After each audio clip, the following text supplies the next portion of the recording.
Hello, welcome to the Story Studio podcast. So Sterling and Stone's transition to a pure story studio, surprising for a crew that has had a story studio podcast, has taken us to some kind of fun and interesting places lately. And so what we wanted to do today was to recap something that really was kind of a by the way originally and became something awesome that I can see like there was a lot of value here, and I think we'll do it more and more. So first, a little bit of background. We have a mastermind called the Stone Table, and about a year ago, Sean and I were at the Austin Film Festival saying, what's the necessity? I'm going to cancel the podcast if you keep doing that, Sean. You guys can't even see. Man, I don't even think Dave was looking at that time. That's I know. We were saying when we were walking around, like we need to, as we were getting ready to relaunch the Stone Table or something, and we need to like actually have dates for the times that we meet in advance, because usually like in the past we'd been winging it. And so we're like, okay, so we want to have 3 of these in-person meetups that we call signature sessions.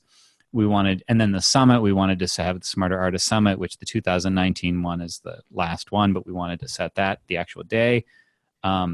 And then we said we wanted a field trip. And that's all we called it. Like Stone Table Field Trip, TBD. And we, what that ended up becoming was an event that we jokingly called the No ROI event, because once it took shape, we were like, okay, it's a field trip. It's just to have fun. And we want to be clear that nobody will get an ROI on this. There's no like masterminding happen. We're just going to go have fun. No return on investment for those that don't know what ROI is. Yes. Did PayPal think that was a funny thing to call it, Johnny? PayPal did not like. You may as well call it scammy scam. Well, that was the tagline: scammy scam. And what the No ROI event became, and I'm sure it will have, because I'm sure Sean will namesmith it if we do something like this again. I already have a name. Do you want to know? Hold on, I want to guess. Super Flower Unicorn Festivities with Fairies. No, the name only works. The name only works if we do it in Colorado, actually. So maybe okay. Not. Well, let me finish describing what it is, because then people will have the context for this. So we said we're just going to hang out and we're gonna watch movies, and then it kind of took shape in the way that these things do take shape, where okay, we'll watch movies and we'll break down the story, and like we'll learn through kind of collective osmosis, all of us just dissecting different movies, and that's what we did. So we had it was me and Sean and our wives and 4 guests. And we got an Airbnb in Denver that had 6 suites. So everybody had their own bedroom, bathroom suite. Like everybody had their own shower and stuff. And it had a big projection screen in the living room, and then sort of a media room on the lower level. And we watched 10 movies. And it was really fascinating, despite it being such a flip event from the beginning. The idea of like, well, we're just going to screw around. It's no ROI. It's the field trip. And I mean, let's be clear. Like we did not sit down and analyze. We did not have worksheets. It was as chill as it sounds. But it was kind of amazing in its own way. And we've already begun the wheels turning on like, okay, how can we do that again? How can we do more of that as we go forward as a company? I think maybe well, for me anyway, there's a tendency to pay attention in a different way when you're not actively trying to learn something. You're more engaged, I feel. When I'm going to an event where like people are doing stuff, I tend to like worry about like missing out on something. So I'll be taking notes or whatever. And I don't think I engage in the same way.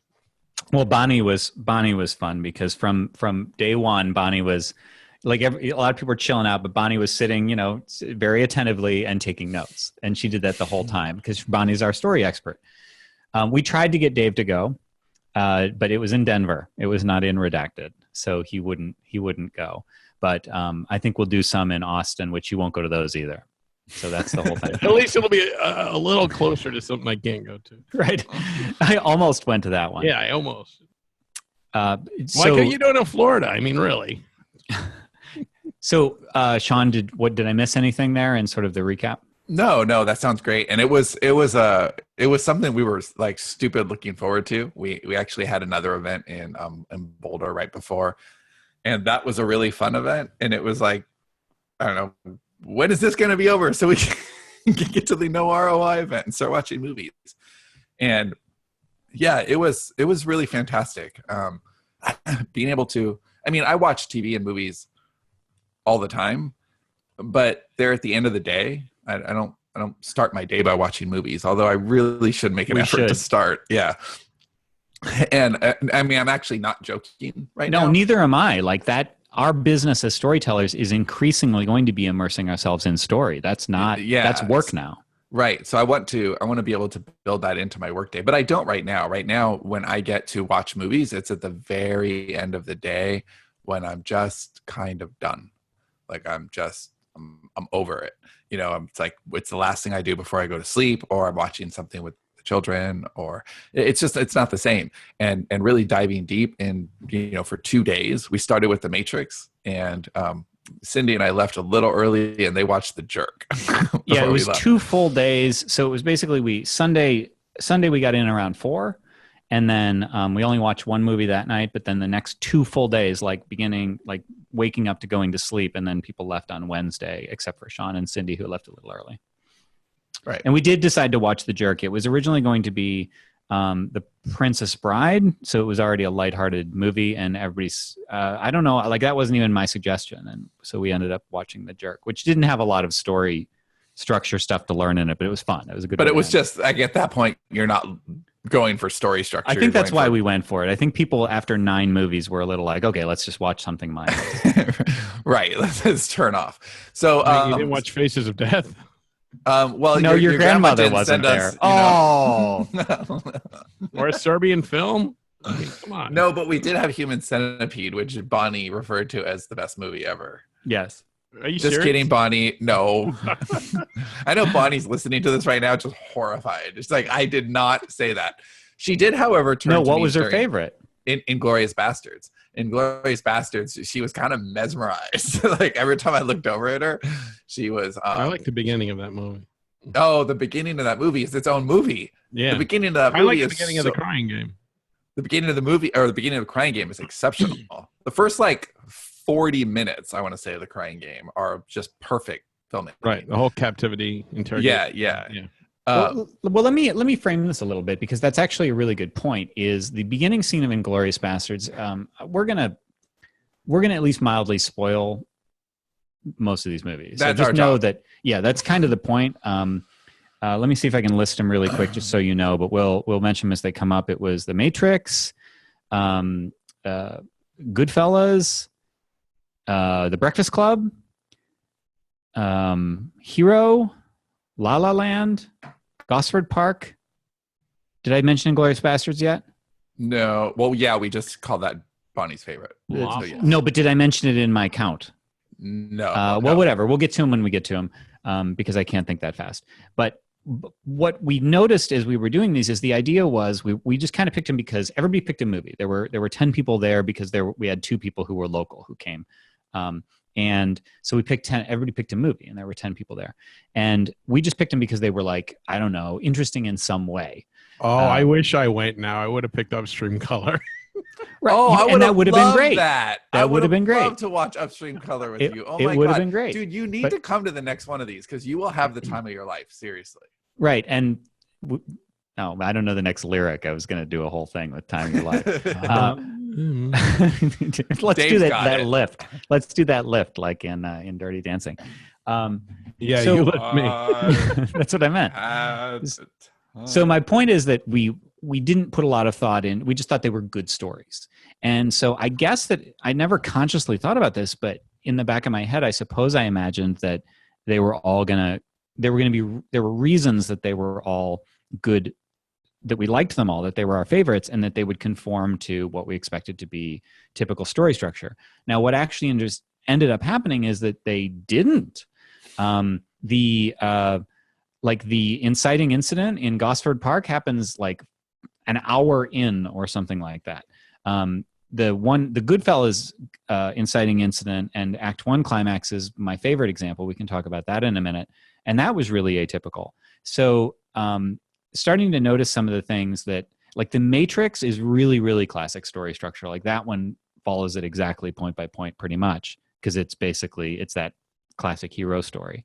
Yeah, it's very direct. But most of the rest of them had some variant, which kind of it reminded me of what Craig Mazin said when we saw him, Sean, at the Austin Film Festival, where he said that when people talk about story structure, now he was talking about really, really detailed, like Sean Coyne's story grid sort of analysis, that is more of an autopsy rather than a blueprint or something like that. Wait, do you want to explain the difference between those two? Right. So basically, rather than looking at this is what a story should do and its natural rhythm, what Craig meant was that when people really get detailed with story structure and really get granular on it, they're doing it after the fact. So in other words, there was a story that worked, and then people go back and say, okay, let me diagram this and I'll show you why it worked.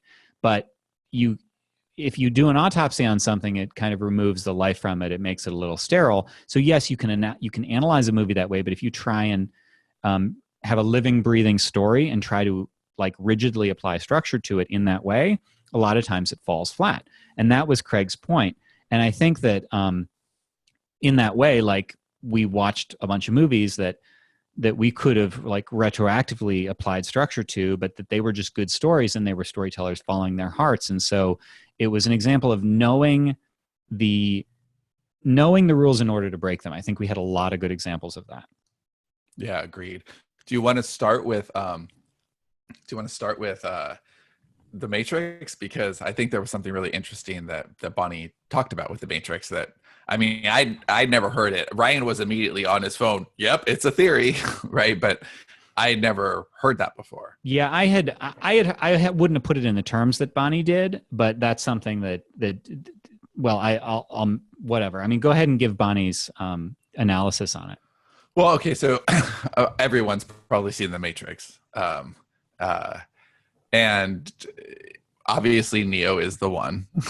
But what her argument was that Smith was actually the one because he is the only one who ended up escaping and getting out of the Matrix, and that in his own way, Neo's just another system of control, part of the system.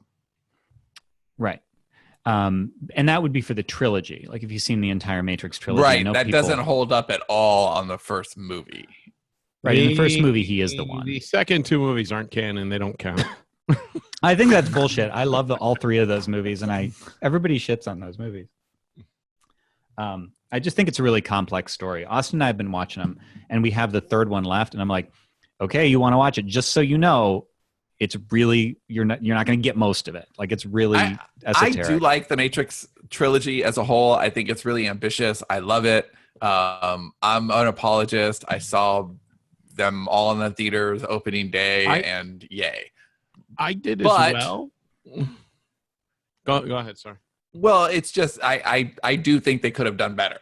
Like I think that they didn't have enough people telling them no. Or maybe they couldn't have done better, but they could have been more straightforward. They could have been more commercial. They could have been a little more in alignment with what the first one was. But I think because the first one did stick with structure so much, I feel like the second two can't help but feel a little bit like broken promises. Yeah, like for me, like the first one I could have watched a lot. Like I could watch it 20 times and enjoy it each and every time. The second two, I couldn't do that. I saw them in the theater and I watched them maybe once on DVD after, and I didn't have the same joy I had from the first one. Well, The Matrix, though, it does follow a very classic structure. I think that's probably one of the reasons that it is so perennially satisfying for people. But the second movie that we watched was The Breakfast Club, which actually is also very typical. So we started with two very typical ones. Great story structure, actually. Don't you forget. Did you take anything from The Breakfast Club? I mean, that's actually the interesting thing, is that the ones that were most classic, we're going to have the least to say about in terms of the structure. There wasn't really anything to say in terms of the structure, but I did think that, does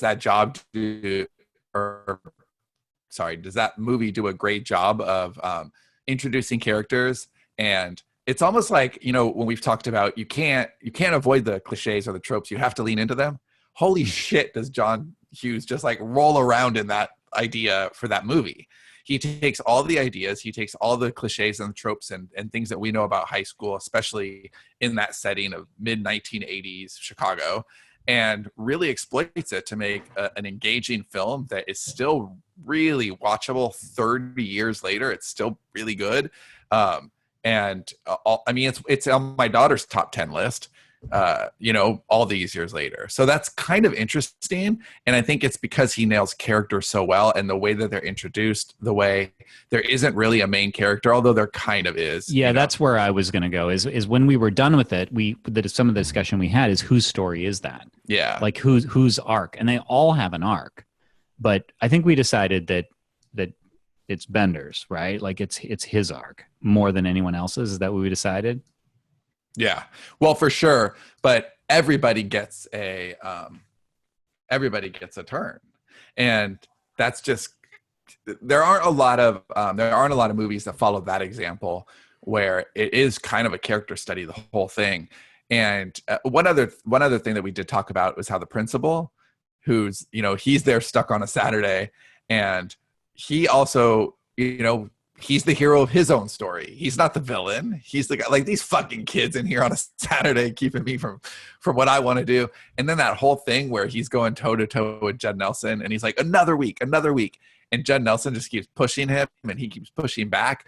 But he's punishing himself every single time because he's got to be with Judd Nelson for yet another week. And it was just kind of interesting to watch it, because we had just had that conversation about, we're all the hero of our own story, and there are no villains, in that context. And then watching that and seeing him, how he hates these kids. It was very much that. The next one that we watched was Goodfellas, and this is the one that I thought was really interesting because I've seen Goodfellas a bunch of times before, but I'd never really thought about it before. And I think that's what was interesting about this is as lax as we were. I mean, Cindy worked her ass off, but the rest of us, she was making food, but everyone else just kind of chilled out. But I hadn't really, like, that does make you focus when you're watching with other people, like Dave was saying. And I guess I hadn't realized that.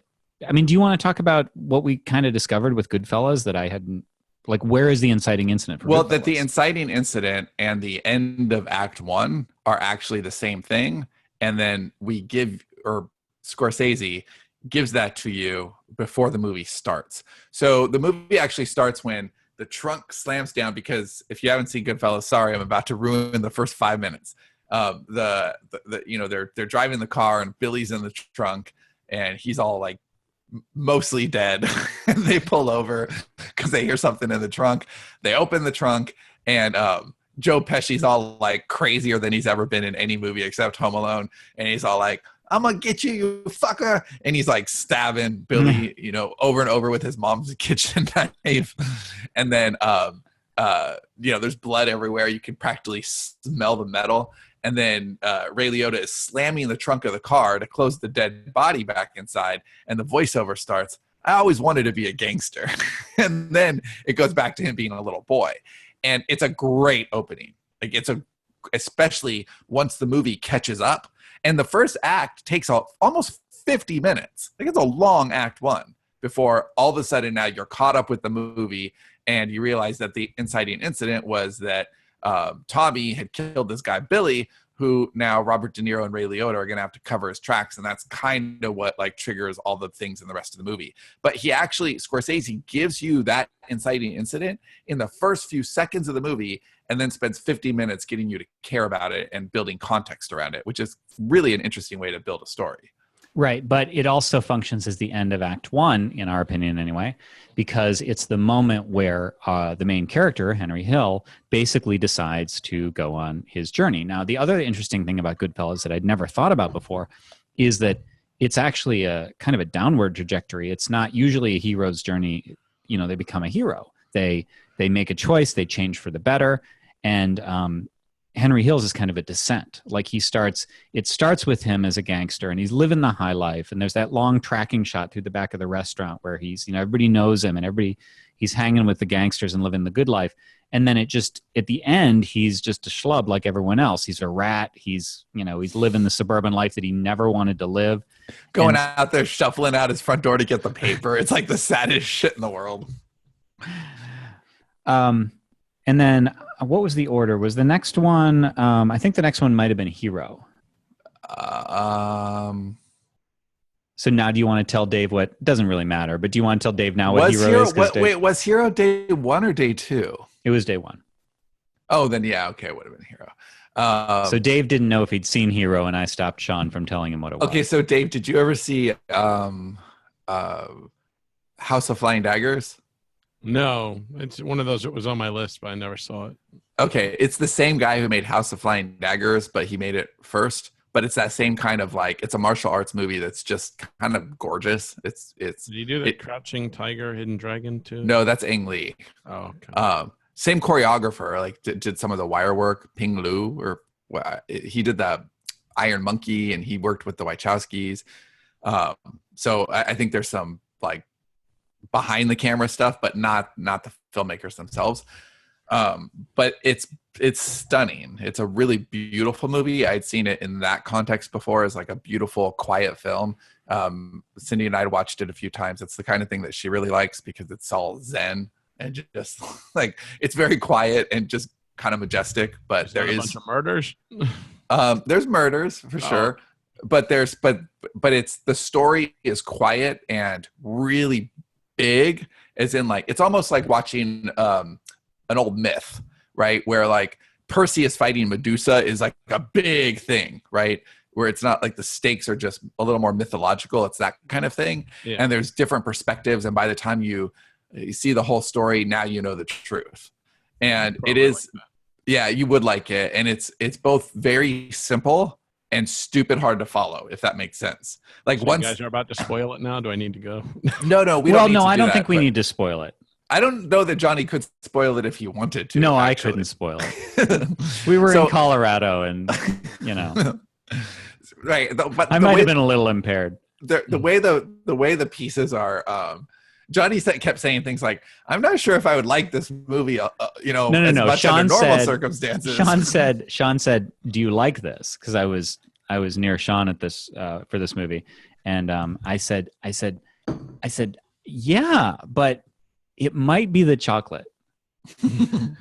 I'd had some special chocolate, but it was that said, it was fun to watch that way. It is a really good movie, and but it's big, and so once all the pieces kind of come into play, you can kind of put them together and figure out where all the perspectives are. But that's one of the things that you really like in storytelling, Dave, is that difference in perspective. Yeah, because you're oh well, that story is true for that guy, but that doesn't mean that this story isn't also true for this guy. Right. And in The Affair did that really well. Yeah. And Sean kept saying things like, do you think this guy was every frame of my movie is going to be awesome? I don't know if Sean was just enthusiastic or also high.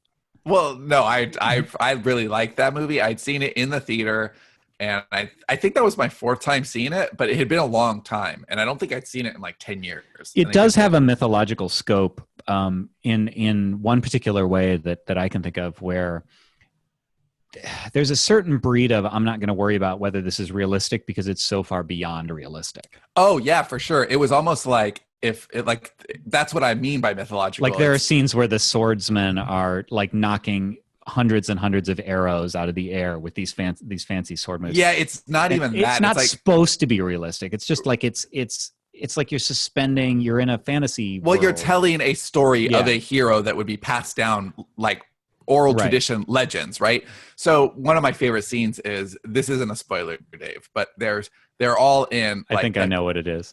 The calligraphy room. Yes, right? Where the arrows are coming in. Yeah, and so they're being attacked, and they're at a place a center of learning where they're all doing calligraphy. And the calligraphy is beautiful. Just the way that they have these, they're in the sand and they're making the sweeping motions to make these characters, and then they sweep the sand so that it's all clean, and they start again. And now they're going to be attacked. There's just like this army that's just like drowning them in a mushroom cloud of arrows, and they're like, we've got to flee. And the main teacher's like, no. The main teacher, who looks like the most zen motherfucker in the world, with like the white beard and the big mustache. So he's like, we stay. And so the whole class is like, yes. And so the whole class is just sitting there, making the characters, and they stay as all the arrows are just like falling around them. Well, no, the most awesome part is when the old guy, he's the first one, because they're all cowering, and he just like, there's the music and everything, and he just goes and sits down. The arrows are hitting all around him, and he's just like, dude, I'm just doing my calligraphy. It's awesome. It was really awesome. Yeah. I think the next Inglorious Bastards was the next, because we opened. No, Inglorious Bastards was in the morning on the second day. Not that the order matters a lot. Oh, but did we? Okay, so we watched something at night. American Beauty. Oh, which was that one was my pick. We talked a lot about that one. Yeah. Well, what did we talk about with it? I mean, it's pretty classic. Like it's basically a waking up story. As this isn't a spoiler, it's in the first few seconds, but Kevin Spacey's character Lester is going to die. You know that in the beginning. He says in less than a week I'll be dead, is what I think he says. Yeah. And it's all about him waking up from this mediocre white picket fence boring existence and becoming the person that maybe he should have always been, like reclaiming his independence and his sense of fun. And actually what's interesting, and I guess I hadn't thought about this before, is that part of that is he has this really dysfunctional relationship with his wife, played by Annette Bening, and it's her journey too. Like it's not, he isn't just like dismissing her. Like she then has her own journey where she's freed as he's freed. Does watching that now, knowing about Kevin Spacey, impair the enjoyment of that movie? We actually had that discussion. That's interesting. How many people could not enjoy it the same? It didn't affect me. I mean, I don't think it affected anyone actually to that degree. I think it was like, okay, well, I mean, we're all storytellers. We just kind of want to see a story, so it's more important to get lost in the story. Well, and motherfucker or not, he's a good actor. Like, he's just a good actor. Right. It doesn't take long. If I'm actually doing my job to get lost in the story, it doesn't take long. Before I'm lost and I'm watching Lester Burnham. Now, having said that, if American Beauty came out this year, it'd be different. Like I would be colored before going in. It's different. But I've seen American Beauty, 15 times. It was one of my favorite movies of that year, and that's my favorite year ever. And like, it's a great film. It is a great, great movie. So I already have too much attachment to it for it to be soured by that fucker. But like, I'm not interested in Roman Polanski movies when they come out. I just don't go see them. Like, I don't. I like American Beauty in our lineup because it was, there's a lot, all of these have a theme, interesting themes, but I think that had a theme that's kind of, that's one of my things. Like I kind of like, what is beauty? What does it mean? And that plays with a lot of, we've actually played with the idea of a story in the future that plays on some of those themes. And I liked that, that it doesn't pick sides. Like there's a classical shallow beauty that's glorified in the same way as a deeper beauty. And anyway, so that was a really cool one to watch as well. It is a very rich film that has held up beautifully. We closed the day one with Ex Machina, which is also awesome. Do you want to talk about Ex Machina at all and what we learned there? Well, Ex Machina is it's a movie I really like. I actually fell asleep through most of it on the night, but I'd seen it before, so it's fine. But it's I saw that in the theater, and I really did like it. But I think that I didn't really appreciate it until working on The Inevitable, and we did a lot of research before getting back into that world on AI and where technology was going, specifically robotics and artificial intelligence. And that that movie was referenced in a couple of places where I read about this experiment where like anybody who's seen Battlestar Galactica has seen this answer to how to keep robots at bay, which is don't network anything, right? Don't let them anywhere near the network, because as long as they can't talk to each other, it's isolated. But anybody who's also seen Battlestar Galactica or Terminator or I don't know, anything else, you can't keep them out of the network. Eventually, they're going to talk to each other. And that's the premise of this, what's called the box experiment, where this guy said, look, no matter what, an AI is going to outsmart us at some point. It's only so long before it outsmarts us, because we're humans. And once an AI is smarter than us, they're going to be smarter than us by an order of magnitude. And it's only a matter of time before they would be able to talk a human into letting them onto the network. And so, you know, people resist this and say, no, that's not possible.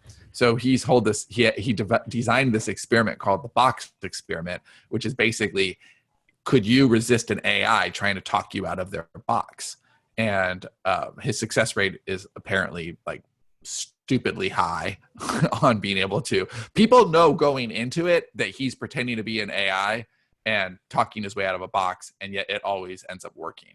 And so Ex Machina is basically a script written around that experiment, which is fascinating to me because it totally works as a movie all on its own, and it also thoroughly works as this this experiment, a representation of the box experiment. We started day 2 strong with Inglorious Bastards, which we eased into day 1. Day 2, we were like, fuck you, Inglorious Bastards. So now's the time to talk about that scene, which should be prohibited by all rules of Hollywood filmmaking. Yeah, let's let Dave talk about this one, because he knows and loves this scene. And yeah, so Dave, what is it that you love about that scene, and why does it work when so clearly it shouldn't on any level? I don't know why it shouldn't work. Because it's a 15-minute opening scene that's all dialogue and in one setting, and that's where you have to keep the movie going and moving and getting people. There's so much slow subtext, like when he's like, "May I have a glass of milk?" and then he takes a slow sip of the milk, and he's like complimenting the milk and the farm. That's 1/8 the running time, more than 1/8 of a normal movie's running time, and it's in one location where they're just sitting at a table. That doesn't work. There's no producer when you go into the pitch meeting. Okay, guys, it's World War II. It's provincial France. We're gonna open up 15 minutes at a table. Like, no. Well, you had Jews hiding underneath it, but you don't even know that until 10 minutes into the movie.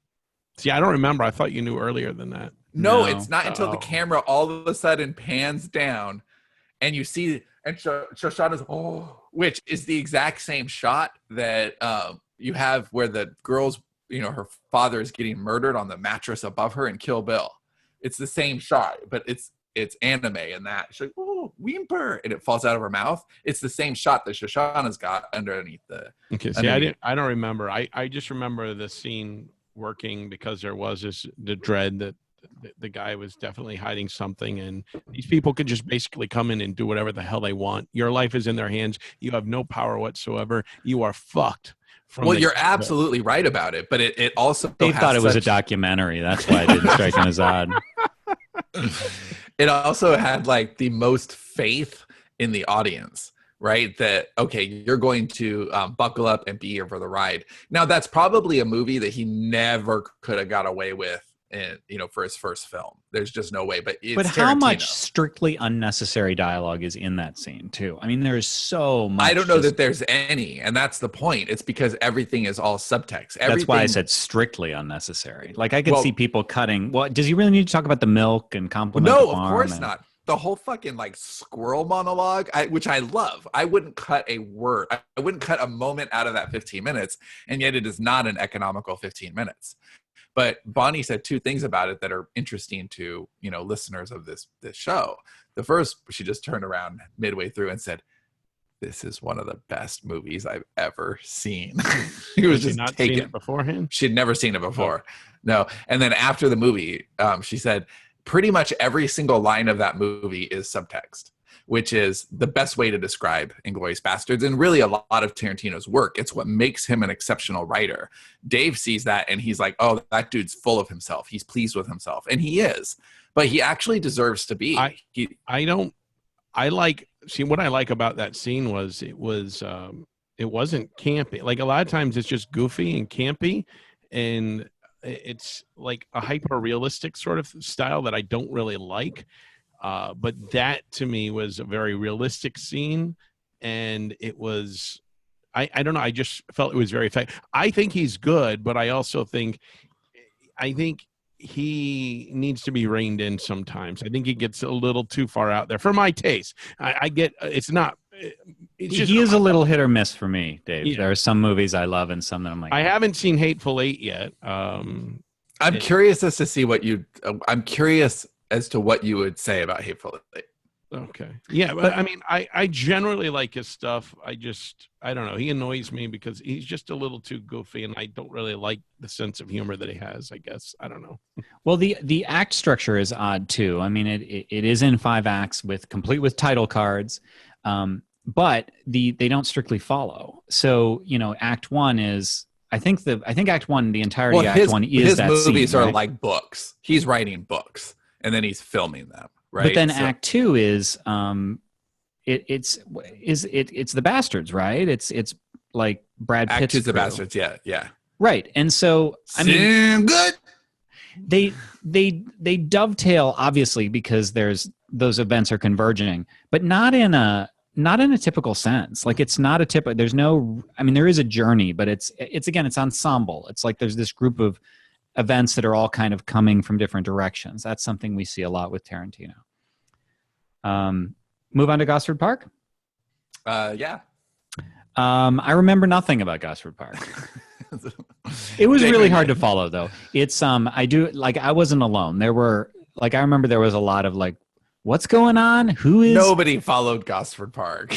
Okay, now here's the thing about Gosford Park. And Dumbledore's not dead until an hour in. Right. So Gosford Park. Dave, have you ever seen it?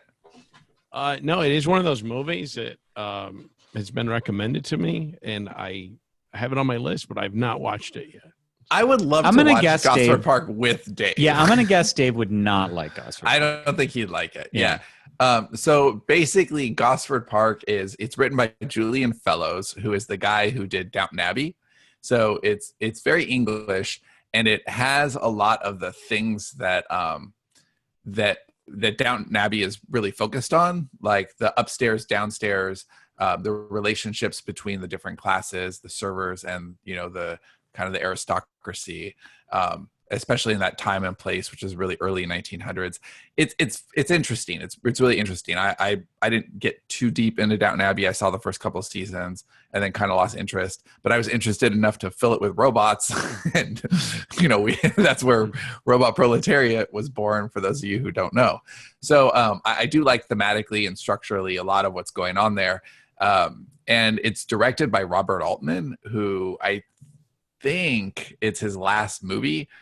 He did Prairie Home Companion after that, but that's not like a real movie. It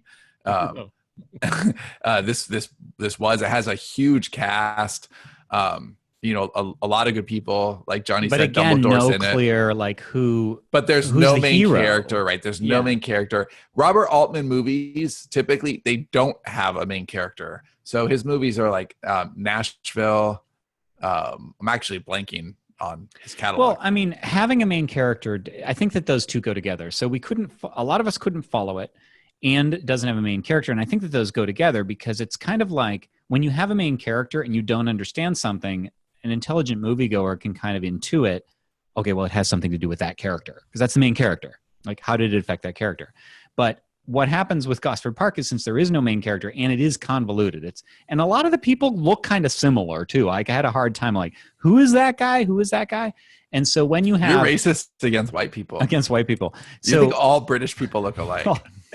So when one rich guy with a briefcase has a problem with somebody else and there's another rich guy with a briefcase and you're like, well, who is that person with, and how does this person there's not a lot of variant in their clothing, which nowadays we all like we dress differently. We're different colors. Like They they're should all have given them all like feathers, like peacocking. So it is a little hard to follow because it's a murder mystery and there's a dash of Hollywood in there, even though it's the UK. And it's very much a mix of styles because you've got kind of an Agatha Christie whodunit. You've got a very Julian Fellows Downton Abbey vibe going on. And then you've got Robert Altman, who's pretty much showing off how much he can do jumping from character to character. And Robert Altman at this point, like he's always been challenging in that way. And this is his last movie. And he was like 80 something. And he's kind of like, fuck you, deal with it. And so Gosford Park is a little bit, it's not the easiest movie to watch. It's not the easiest movie to digest. But if you want something that's really layered, which I think is why Christie picked it, like it layered in a lot of. Yeah, like, she even said all those layers. I remember that being that character stuff, and how do you build characters where the world is believable and all of these people actually inhabit it. And for those reasons, Gosford Park is really, really good. But it's not the kind of movie you can just kind of idly watch in the background and get everything out of it. We already mentioned The Jerk. That was just a fun movie. I'm gonna ignore that one. So that means that our last movie was La La Land, which is Dave's favorite movie. Dave, how do you feel about musicals in general? Yeah, I don't feel anything for them.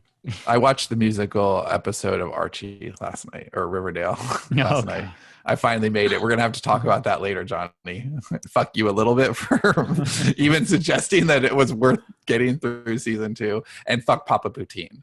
That's all I got to say. So La La Land? Well, La La Land, unfortunately, I missed. I didn't get to see that.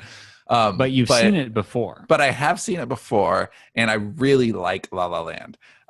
There's a spoiler coming here that's pretty significant. So. He's already ruined it for me, so I won't ever watch it. Because that's the reason. La La Land is one of those movies. It's kind of interesting because if you read the script, which I have, it's kind of terrible. There's no reason this movie should work. The characters aren't especially likable. They say stupid things.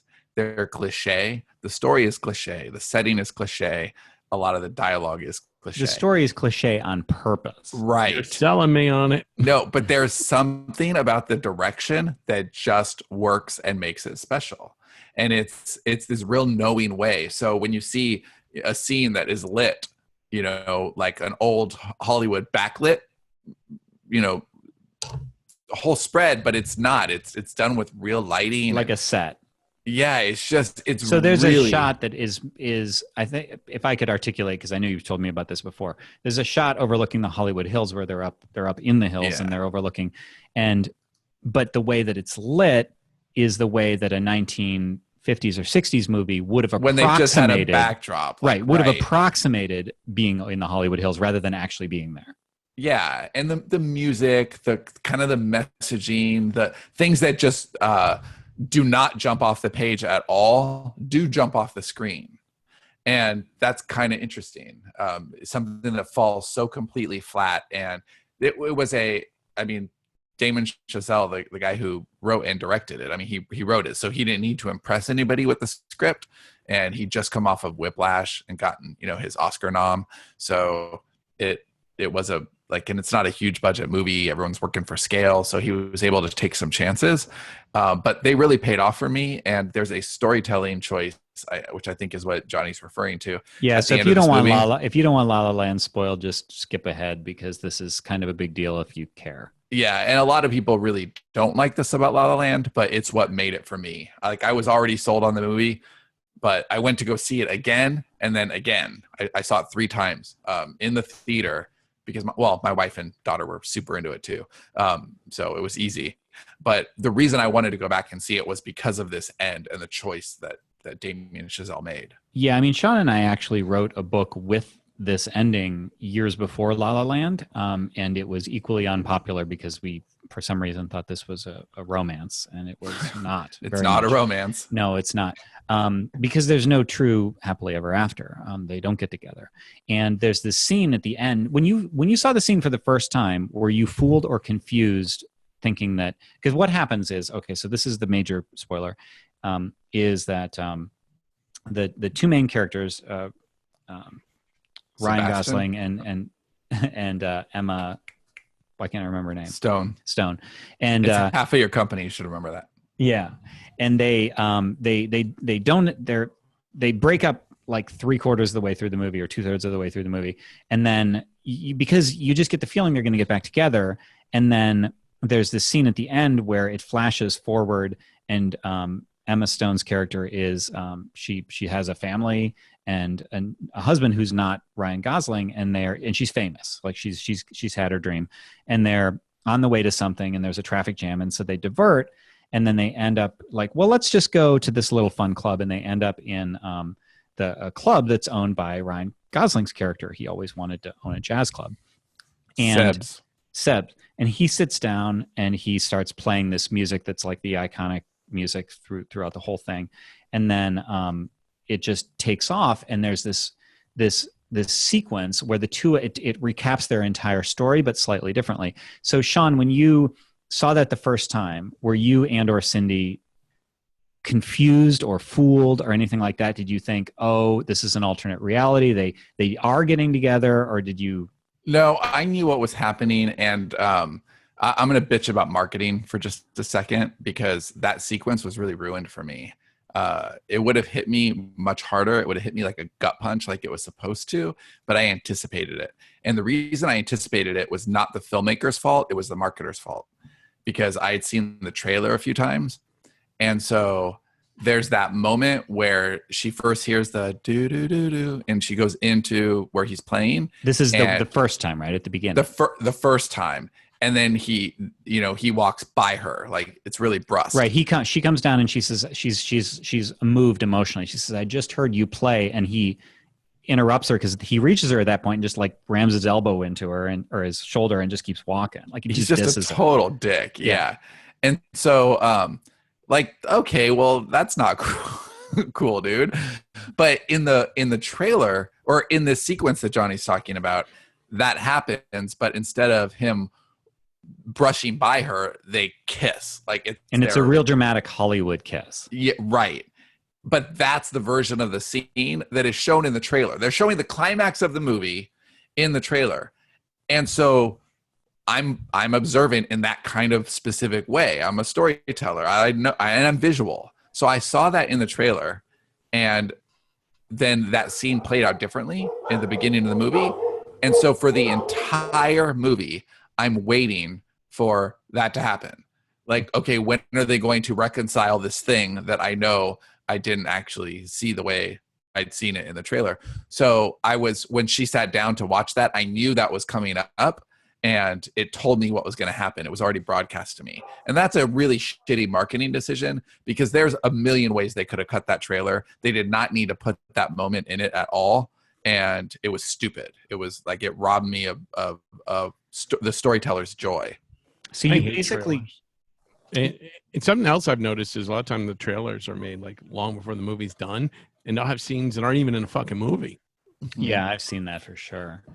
That scene I wouldn't say it fooled me, but it did disorient me, because I was disorienting is the right word. Yeah, it was I was rooting so hard for them to get together, just because I assumed that they were gonna, and their breakup felt really like they didn't try to me. Like it felt like, come on guys, you aren't even trying. Which this time I felt like it was part of the point. Like this time it hit me in a new way. The first time I thought, okay, they didn't get together, that's sad, but they're happy in their own lives in their separate ways.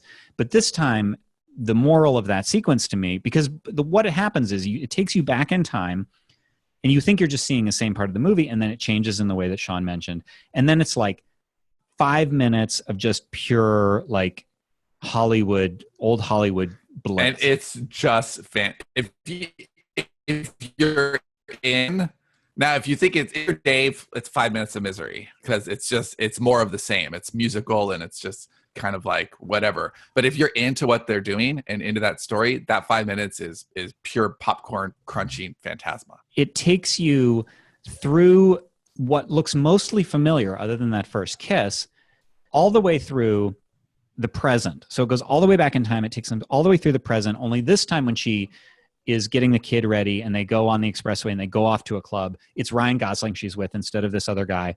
And so I'm like, okay, well, so what happened? Are they actually together? And then it goes into the future, and then it's this emotional high, and then it ends with him just playing those same few minutes on the piano again, and it's sad again, and you realize that, oh no, that didn't work out. And what I got out of it this time, and you weren't around for some of this analysis, Sean, because you'd left, is the whole point is, I think, that if they had tried harder from the beginning, if they had chosen each other first rather than choosing themselves, then they could have had this other life, but they didn't. And that's why I think that the breakup felt hollow to me. It felt like they didn't even try. And They didn't. They didn't try. So if they had tried from the beginning, from square one, then they might have had this other life, but they didn't. So again, very unconventional. Like whether it's a romance or whether it's not, you don't see those kind of anti-happy ending or odd, because it is technically happy, but it's bittersweet, just like the book that we wrote. So it was a fitting way to end our sort of atypical movie marathon. Wow, end the marathon on a fucking bummer movie that reminds you that life sucks. And No, they we ended watched it The on Jerk The Jerk after that, oh, okay. where you learn the difference between shit and shinola. All right, so that's what we learned about movies from doing our field trip, our no ROI event, and I think that we've been talking since about how can we do more of these, and so we probably do them internally. I don't know, we haven't exactly decided, but putting story first is gonna mean, darn, doing more of the fun stuff. Maybe one coming up in Florida. Probably not, but No. And we'll screen just horrible movies that my grandmother showed me. They don't have movies in Florida. they do. But it's like they're 20 years behind. They're all from the 90s now. Yeah, we do have culture. You can go mudding. You can wrestle alligators. They're just kidding. House party with kid and play. And you can hunt blades House party. Why don't we do that for the next one? with kid and play. Yeah. Yeah.